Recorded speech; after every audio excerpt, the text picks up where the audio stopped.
La Franco-Argentine est née dans un voyage en Argentine avec ma belle famille.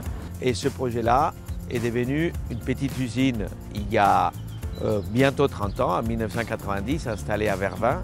Et 15 ans après avoir commencé, en 2006, on est venu à Saint-Richemont, à l'usine où on se trouve aujourd'hui.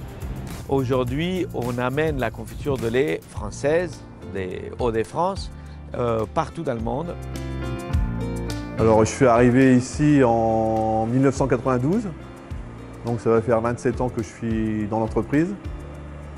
Et je pense que l'évolution que j'ai connue a été très importante. En fait, ce qui m'a fait rester, c'était le projet que Gonzalo avait pour pouvoir développer sa confiture de lait. Et en fait, c'est ce qui m'a fait rester, en fait, de pouvoir travailler plutôt dans une entreprise où ils avaient l'esprit d'équipe et de famille que d'aller travailler dans une grande entreprise où personne en fait se connaissait en fait.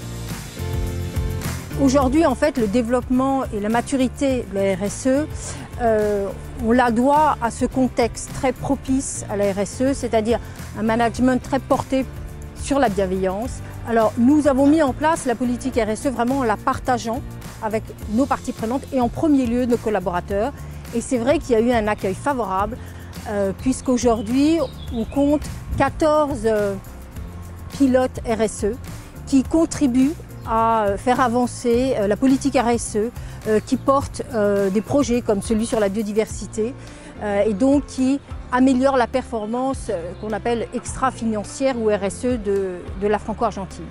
En environnement, on peut citer 2 points.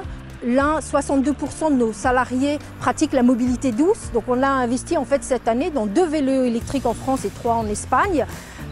On a 5 personnes qui font du covoiturage. On peut indiquer le travail collaboratif qui a été mené par les collaborateurs pour participer à la rédaction de notre charte éthique, puis quelques mois plus tard à la rédaction de la charte éthique fournisseur.